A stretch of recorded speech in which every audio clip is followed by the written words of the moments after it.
Non é o mismo formar profesionales nunha titulación que está radicada dentro do propio territorio que, digamos, importar profesionais, é dicir, sin evidentemente menospreciar a calidade de ninguna persoa, non? Entón eu entendo que unhas titulacións que están inseridas no mesmo territorio onde van a desenvolver pois os egresados a maior parte a súa actividade é moito máis positivo, non? Porque xa coñeces a realidade desde, digamos, desde que empezas a estudiar.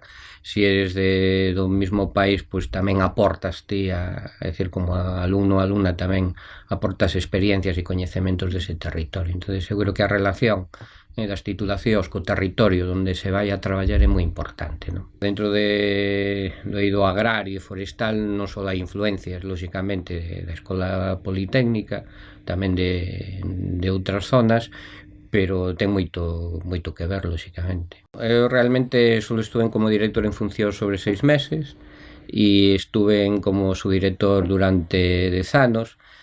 E entón, bueno, imagino como todo o mundo, é dicir, cando estás desempeñando un cargo deste tipo, que queres pensar é que o fixeches medianamente ben, non? Na nosa etapa tocounos sobre todo ter moito alumnado, é dicir, foi un período onde había un número de matrícula moi importante.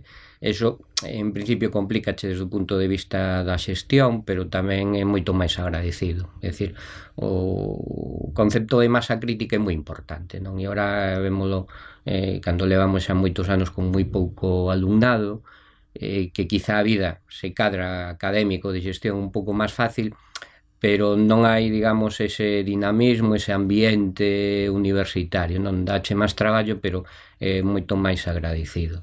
Entón, bueno, na nosa etapa, na primeira, basicamente, con Xoan Carlos Carreira como director, que foi un traballo, digamos, maior que se fixo foi un pouco de planificación de recursos, foi a primeira vez, por exemplo, pues, que se organizaron programas para sustituir as computadoras ao profesorado e cousas similares, non?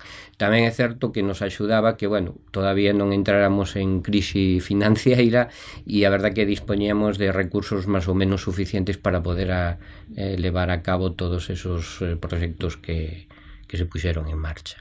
A miña opinión dos rankings é un pouco como a da feira, non? Se saes ben nos rankings, pois os rankings son maravillosos, e non saes ben, pois os podelos criticar, non? Pero bueno, mellor que che consideren ben.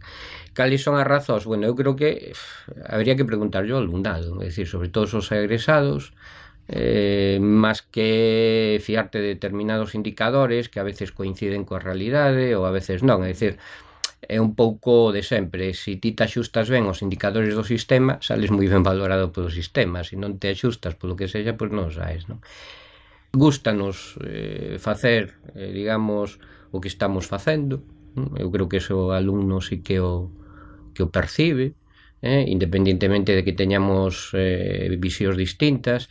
Depois, outra cousa eu creo que é interesante, que desde que se conformou a Escola Politécnica entraron profesores e profesoras de áreas de coñecemento distintos da enxeñería.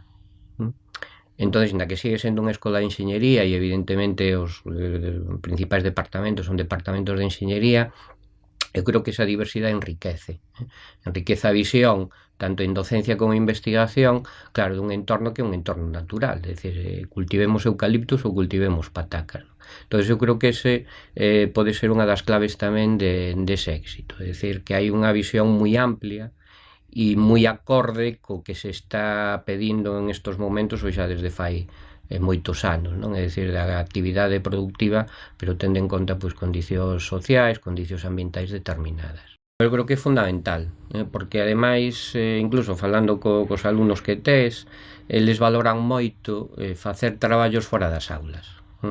É dicir, non é que critiquen que a docencia teórica estea mal, sino que o que critican un pouco que hai, se non excesiva a docencia teórica, un pouco desequilibrado entre digamos, a teoría e estar e pisar no campo. Entón, eles gustalles moito, non?